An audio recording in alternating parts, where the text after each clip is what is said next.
ማዳበሪያ ፈርቲላይዘር ምን ያክል ለህይወት አስፈላጊ የሆነ በዚህ ዓለም ላይ እንደመጣ የምናውቀው አሁን ብዙውን ጊዜ ያለሱ መኖር አይቻልም ተብሎ ነው የሚነገረን። ያለ ማዳበሪያ ሁለት አይነት ማዳበሪያ አለ ባይዘው። አንደኛው ኦርጋኒክ ነው ማለት ተፈጥሯዊ የሆነ እኛ ድሮ የተጠቀምንበት ድሮ አባቶቻችን አያቶቻችን የተጠቀሙበት እንደ በእበት ያለውን እህልና ሰብል ከተለቀመ በኋላ ግንድና እንትኑን ተቃጥሎ ወይ ደግሞ አመዱ ወይም ደግሞ እንዲሁ እንዲበሰብስ ተደርጎ ከከብት ከሰው ልጅ የሽንት ቤት እንትን ተደርጎ ይረጭና ከዛ አፈሩ ይለመልማል፣ ለም ይሆናል፣ ለረጅም ጊዜ ራሱን ያክማል። ኦርጋኒክ በሆነ መንገድ በምንሰራበት ጊዜ እንደሱ እያደረግን ለብዙ ሺህ ዓመታት ከኖር በኋላ የሰው ልጅ ቁጥሩ እየበዛ ስለመጣና በዛ ላይ ደግሞ መሬቱ ቶሎ ቶሎ እንዲያመርት እርሻ ለምሳሌ በቆሎ በአመት አንድ ጊዜ ከሆነ ተዘርቶ የሚበቅለው ማለት ስንዘራው ስናጭደው እንደገና ደግሞ ዝናብ ጠብቀን ነው እንትን ያን ፕሮሰስ በአመት አንድ ጊዜ አካባቢ ነው ተዘርቶ የሚለቀሙ አይደል እንዴ የነበረው። አሁን ግን ሁለት ጊዜ ወይ ሶስት ጊዜ ለማድረግ መሬቱን አርቲፊሻል በሆነ መንገድ ምግብ እየሰጠ ነው። ለአትክልቱ ምግብ ቶሎ ቶሎ የሚያሳድገው ምግብ እየሰጠ ነው እንዲያድግ የሚሰራ ሲንቴቲክ የሆነ ማዳበሪያ አለ። ኦኬ አሁን በብዛት የምንጠቀመው ከውጭ ማዳበሪያ ያስገብተን እንደዚህ ማዳበሪያ ከንትን ተብሎ ማዳበሪያ ፋብሪካ ሰራን የሚባለው ሲንቴቲክ ነው፣ በፋብሪካ የሚመረት ነው፣ በኬሚካል ተጨምሮበት። ያ ማለት መጥፎ ነው ማለት አይደለም። ግን ምን ያደርጋል መሰላችሁ? ኦርጋኒኩ አንድ ጊዜ ከተረጨ በኋላ ለሚቀጥለው እንደገና ማድረግ የለብንም ወይ በሁለት ጊዜ ወይ በምናምን ነው መደረግ የሚያስፈልገው። መሬቱን ይመግበዋል፣ ኦኬ ለም ያደርገዋል።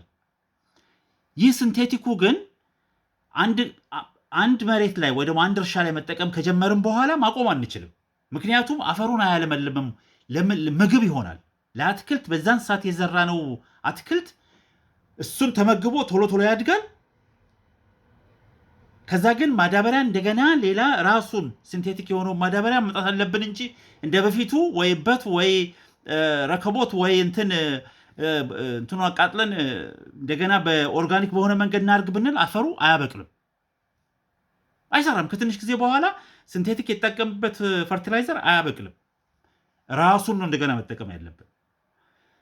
ስለዚህ ይህን ደግሞ ጠቅላላ የዓለም ህዝብ በጣም የተወሰኑ ሀገሮችና የተወሰኑ ገበሬዎች ብቻ ናቸው በኦርጋኒኩ በድሮ መንገድ የሚያመርቱት እንጂ እያደገ የመጣ ኢኮኖሚ ወይ ደግሞ ሀብታም የሆነ ሀገር የሚመገበው ምግብ እየበዛ ስለሚመጣ ያንን ደግሞ ለማምረት የግድ ሲንቴቲክ ፈርቲላይዘር ያስፈልገናል። በፋብሪካ የተመረተ ፈርቲላይዘር ያስፈልገናል። ያን ደግሞ ለማድረግ ሶስት ነገሮች ያስፈልጉናል። ኦኬ ይህን በፋብሪካ የሚመረተውን ማዳበሪያ ለመስራት አንደኛ ፖታሽ፣ ሁለተኛ ደግሞ ኒውትሮን ጋስ፣ ከዛ ደግሞ ፎስፈረስ የሚባል ማዕድኖች አሉ። እነሱ ያስፈልጉናል። እንደ ኢትዮጵያ ያለ ሀገር ወይ ደግሞ የአፍሪካ ሀገር እነዚህ ነገሮች አሉን በብዛት። ስፔሻሊ ከዓለም ላይ ትልቁ የፖታሽየም አምራች ተብሎ ለዓለም ደረጃ ሲወጣ አንደኛ የሚጻፈው ካናዳ ነው። እነሱ ያላቸው 1.1 ቢሊዮን ሜትሪክ ቶን አካባቢ ነው ያላቸው። ሁለተኛ እንደዚህ ራሻ ምናምን አለ። የኢትዮጵያ ከ5 እስከ 14 ቢሊዮን ሜትሪክ ቶን የሚገመት ፖታሲየም አለን፣ ፖታሽ አለን መሬት ውስጥ ደንከል። ያንን ግን አውጥተን ፈርቲላይዘር መስራት አንችልም። ለምንድን ነው እስከዛሬ ድረስ የተደረግነው? እሱን አውጥተን ስንልክ እሱን አውጥተን ያን ፖታሽየም ወደ ውጭ በምንልክበት ጊዜ ፈርቲላይዘር ለሚሰሩ ሀገራት ማለት ነው፣ ለዌስተርን ሀገራት ማለት ነው፣ ስንልክ ታሪፍ አይጫንብንም፣ በርካሽ ነው የምንልከው። ኦኬ ባለፈው እንደተነጋገርነው ለምሳሌ ቡናችንን ስንልክ ቡናውን ጥሬውን ስንልክ ታክስ የለውም፣ ላዩ ላይ ታሪፍ አይጫንበትም። ቆልተን ፈጭተን ግን አሽገን የምንልክ ከሆነ 3-4 ጊዜ እጥፍ ታሪፍ ይጨምሩብናል። ለምንድን ነው? ቫሊዩ አድ ያንን እኛ ጥቅሙ እንዳናገኝበት፣ ኦኬ ሁል ጊዜ ድህነት ውስጥ እንድንቀመጥ የሚደረግበት መንገድ ዋነኛው መንገድ ይሄ ነው። እኛ ጥሬ ዕቃ ነው ማቅረብ ያለብን። ጥሬ ዕቃ ለምሳሌ ፖታሻችንን ከመሬት ውስጥ አውጥተን ጭነን መላክ ነው እነሱ ጋር። እነሱ ከዛ ፈርቲላይዘር ይሰሩትና ራሳችን እኮ የላክንላቸው ነው። ጋዙንም ፖታሲየምንም ፎስፈረሱንም አፍሪካ ውስጥ ሞልቷል። ከአፍሪካ ከዓለም አንደኛ የሚባለው ሞሮኮ ነው። እኛም ራሳችን አለን ፎስፈረስ በቂ የሚሆን ለራሳችን። ፖታሲየም ከዓለም አንደኛ የምንሆነ ከዓለም አንደኛ ማንም የማይደርስብን ጋፑ ምነግራችሁ እስከ 14 ቢሊዮን ሜትሪክ ቶን የሚገመት ፖታሲየም ያላት ሀገር ነች ኢትዮጵያ። ፈርቲላይዘር ግን ከውጭ ነው የምናመጣው፣ በዶላር እየከፈልን ነው የምናመጣው። ምክንያቱም ያ ነው ኢንከረጅ የሚደረገው። ያ ነው የነሱ ድርጅቶች ወይ ደግሞ የነሱ ኢኮኖሚ ውስጥ ለመቀመጥ አብረን ከነሱ ኢኮኖሚ ውስጥ ለመሳተፍ ማቅረብ ያለብን እኛ ጥሬ ዕቃ ነው። ጥሬ ዕቃ አቅራቢ የሆነ ሀገር ደግሞ በምንም ተአምር ማደግ የለበትም። ይህ ጋና የዛሬ 60 ዓመት አካባቢ ከሳውዝ ኮሪያ ኢኮኖሚ በላይ ነበረ። እያንዳንዱ የአፍሪካ ሀገር ኢኮኖሚ በጣም ትልቅ ኢኮኖሚ መሆን የሚችል ነበረ። ግን ምንድነው ሳውዝ ኮሪያ ምንም ማዕድን የለው፣ ወርቅ የለው፣ ማዕድን የለው፣ ምንም ነገር ፖታሲየም የለው፣ ነዳጅ የለው። ኢንዶኔዥያ፣ እነዚህ የመሳሰሉ ሀገሮች የሌላቸው ሀገሮች ማዕቀብ አይደረግባቸውም፣ እድገታቸው እንዲቀጭ አይደረግም። ምክንያቱም እንደኛ አይነት ሀገር ካደገ ያንን ለምሳሌ እኛ አሁን የጀመርነው አለ። ለምሳሌ ፈርቲላይዘር ራሳችን ፋብሪካ ከፈትን አይደል? እንዴት ነው የከፈትነው? እርስ በራሳችን ሳውዝ ከሳውዝ እዛው እየሰራን እንጂ እነሱ ፈቅደው እነሱ ኢንቨስትመንት ወይ የወርልድ ባንክ ወይ አይኤምኤፍ ለእኛ ብር አበድሮን ፈርቲላይዘር ማኒፋክቸር ልንከፍት